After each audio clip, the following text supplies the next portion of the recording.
Hi, I'm JB Portillo. Welcome to In the Know, a POA-sponsored program to help keep you informed of projects and events going on in our area.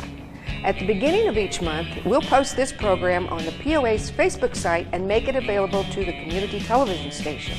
We hope you will enjoy being in the know.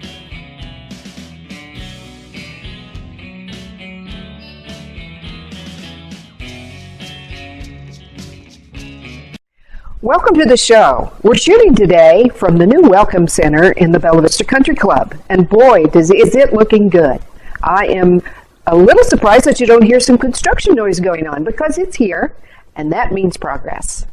Our guest today is Tom Judson, our COO. Always so glad to see you. Thank you. And then later we're going to be talking to your tennis pro as well. Yeah. Yeah. Fantastic. All right, so let's get going here. Let's talk about this gorgeous facility and your Welcome Center and what's happening. Great. So we're going to be opening before the end of this month. We don't know the precise date just yet. Anytime you do construction, things come up out of the blue and delay you. But we're very, very close, and we're very certain it'll take place in March. But as you indicated, we're in the Welcome Center. This is an important element of the renovation because when people want to find out about the Bella Vista, they normally come here. They start here. So we're going to have a member services person here to answer their questions and so forth. We're going to have our human resources here, which is important. Yes. We have a newly renovated pro shop, which is just fantastic. I just walked through it. Oh my goodness. It's as big as some houses here in Bella Vista. It's fantastic. Yes. Someone mentioned that now we have a real pro shop. Yes. And no disrespect to any other of our pro shops that we already have. Yes. But they've really done a fantastic job. Leslie has stocked it full of fantastic merchandise. Then we have the restaurant. And the restaurant's going to be opening pretty soon here. And we're very, very proud of the team that we've selected and the menu that we've put together.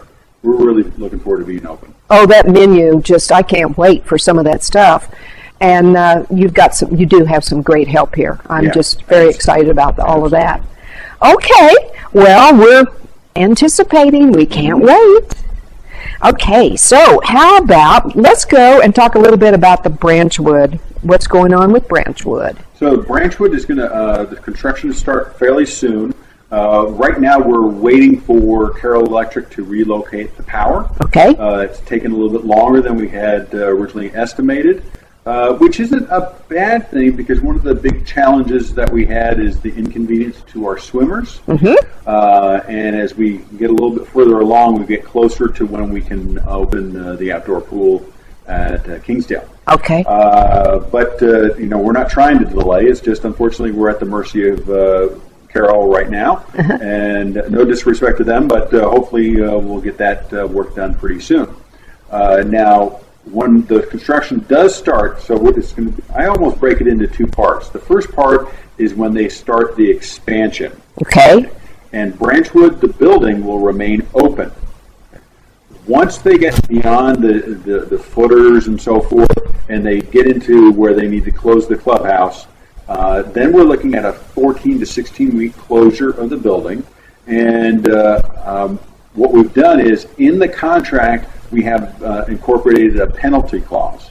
So if they're delayed in any way in opening up the building, from the time that we close the building, not from the time that we start the construction in the back, from the time we start the building, they have a penalty clause because we recognize that we're going to be inconveniencing property owners.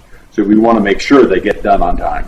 Oh, absolutely, and that's a busy little place. I'm telling you, I just live a little ways from there, and it's always full. Well, we recently had to enlarge the parking lot because of the amount of people that are coming through. Yes, and because of that beautiful trail behind. Absolutely. My dogs love that trail. They know every tree in that whole place. They really do. It's wonderful. Okay, so I know that you have some plans to upgrade all the playground equipment here in the area, but let's talk about the one at Branchwood. Well, fantastic. That's great because this is a recent addition.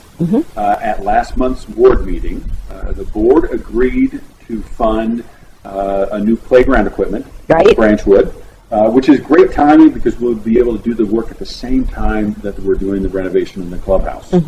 And that playground equipment, along with a lot of our other playground equipment, has seen better days. Right. They're decades old, and we just need to modernize them. So we're going to be doing that. Also, the board approved a zip line for the beach at Lake Avalon. Yes. Yeah. Now, it's not going to be on the beach. Okay. It's actually going to be on the grassy area. And it's not a zip line like a rope or anything. It's actually like a metal, I don't know, it's 66 feet long, and it's like a metal track that they go on. And we're going to have 2 of them so the kids can actually race each other. No, I want you and I to race each other. Come on, it's a challenge. Absolutely. I might be close to the weight limit. Oh, okay. Well, probably me too, but oh well. It'll be fun. So we're excited about that, and then so that was a recent ad, and then part of the 2018 budget is the new playground equipment at Metfield. Okay. So we're going to be doing all those things in the next several months. Now, that playground is large That's at Metfield. The one at Branchwood is $42,000. I don't have the numbers in front of me, and the one at Metfield will be about $100,000. Yeah. It's a much larger piece of equipment and so forth. It's probably much more active as well. Absolutely. A lot of little kiddos and folks over there that like that. Okay, well, that sounds awesome. So now let's go on to something I really like about you, always have, is that you do a lot of planning and you do a lot of research before you do anything else. And that's perfect. So you have this 5-year planning group that's recently been started.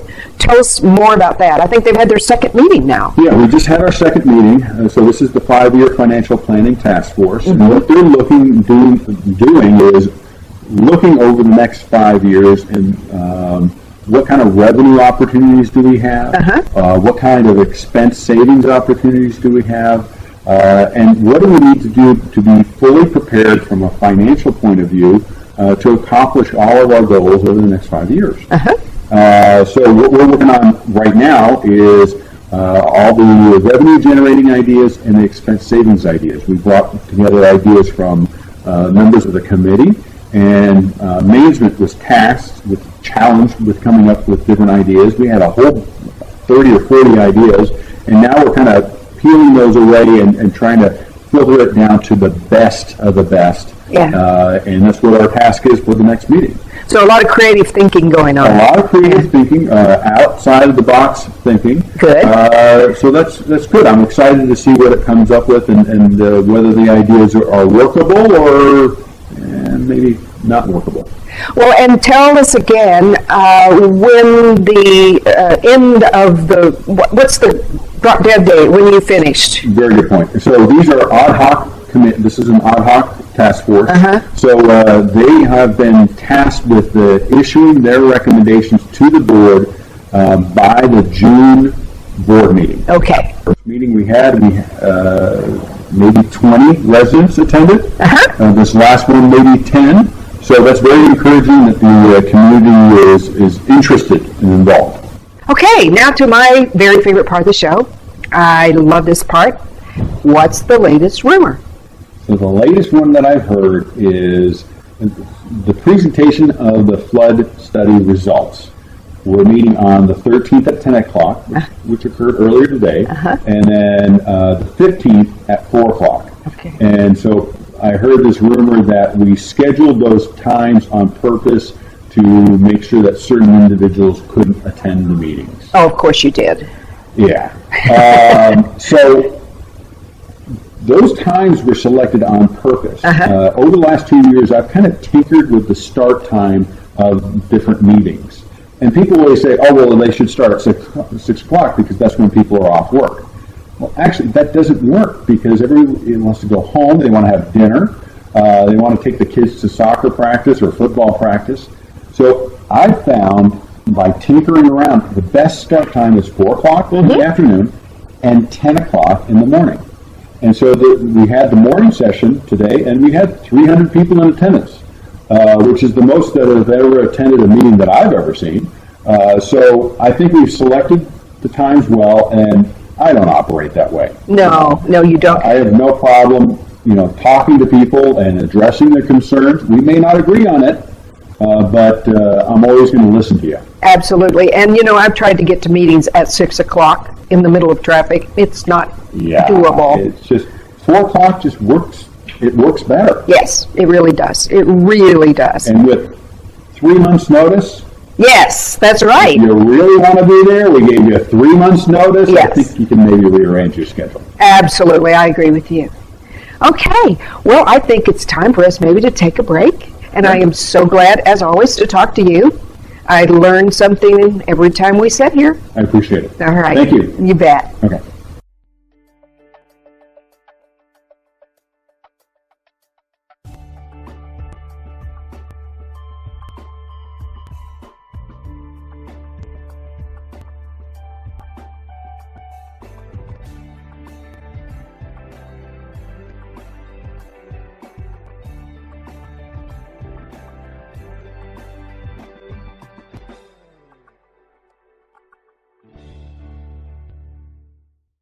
Well, welcome back. I'd like to introduce you to my next guest. This is Jake Shoemake, and he is the Kingsdale Tennis Pro. All right. Well, I'm excited. I know nothing about tennis, so some of my questions may be a little silly, but that's okay because I'm sure that you know all the answers.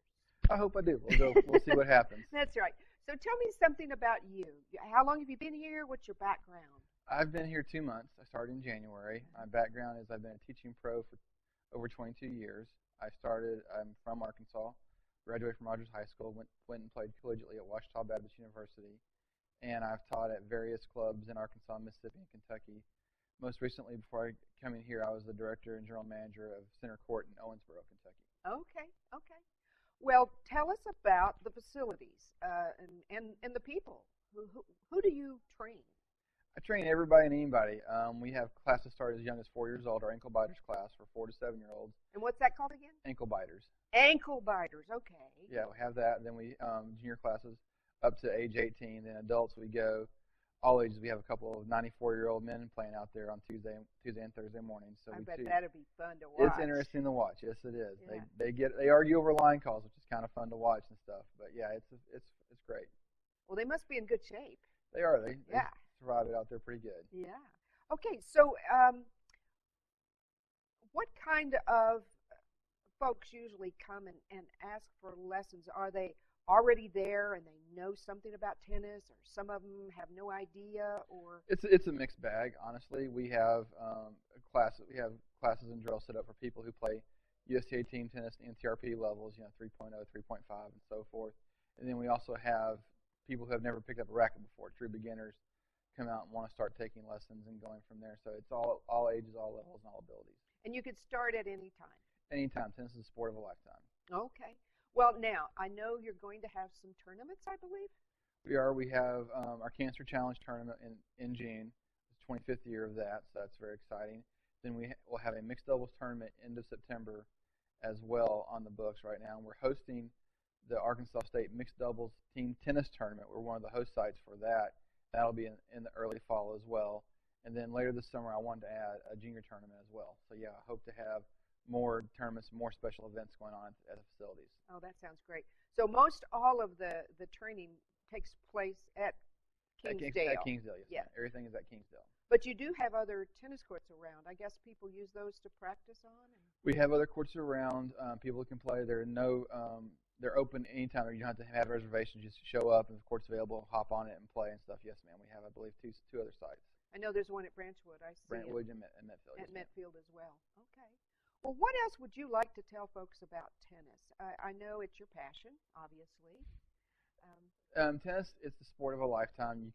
I started playing when I was 6 years old. My dad took me out to the courts, and I was his ball boy, and then he and I bumped balls after that and stuff. And that's kind of how I got started. It's a great family sport. My son plays now. He's a very high-ranked junior in Arkansas, and so that's exciting. Oh, really? Yes, ma'am. Oh. And so it's been fun watching him grow up and play it. And you can continue to play the sport, even after, if you played football or basketball, and there's a certain point your body won't let you do that anymore. Right. You can keep on playing, like I said, forever almost. It's an exciting sport. We're wanting to make Bella Vista, Kingsdale Tennis, not just a place for people in Bella Vista to play, but a regional tennis center for all of Northwest Arkansas to play. Everybody's welcome. Wouldn't that be nice? It'd be great. I can see it already. Thank you. I think that'll be awesome. Okay, so your plans for increasing the participation is? We're offering a junior program, which we really haven't done here in Bella Vista before. So we have a more organized, more structured program. We have 4 different levels of classes: ankle biters, 4 to 7-year-old; tomorrow stars, 8 to 10. Then we have junior development, which is 11 and up, and then we'll also add an elite program for tournament level players and stuff like that. And then for the adults, we offer adult warning classes right now. And once adult team tennis is over in the spring, we'll offer evening classes as well, trying to hit every Sure. level and every work schedule and life schedule of everybody in Bella Vista. And then also we have our first men's night out this Thursday. Last week we had our first ladies' night out social. Just hit balls, giggle tennis, and have fun with some food and beverage mixed in. Giggle tennis? Yes, ma'am. Just play and have fun. Oh, okay. Okay. That's kind of I like that. Yeah, That's and fun. so we're going to do that, and then next month we'll have our first mixed doubles event. So we're going to sprinkle those in as well. And we have spring break tennis camp starting next Monday and Tuesday for 2 days during the kids' spring break. And in the summer we'll have three sessions of a tennis camp, a 4-day tennis camp at Kingsdale as well. So, and all these schedules will be on the POA website. On the POA website, we have flyers up at the club. We'll also send out emails to our POA members and stuff to remind them of these things and everything. Keep everybody updated. Okay. And if you want information, you can call the pro shop at 479-855-8174. Excellent, excellent. Well, I tell you what, I really enjoyed talking to you today. Thank you, I ma'am. know about this much more. That's good. But We'll get you out there. Don't worry. Oh, yeah, right. Okay. But anyway, thank you so much for being with us today. We appreciate it. Thank you. Yeah. Okay, so thanks for being with us today. I am hoping that you will join us next time. And in the meantime, you're now in the know.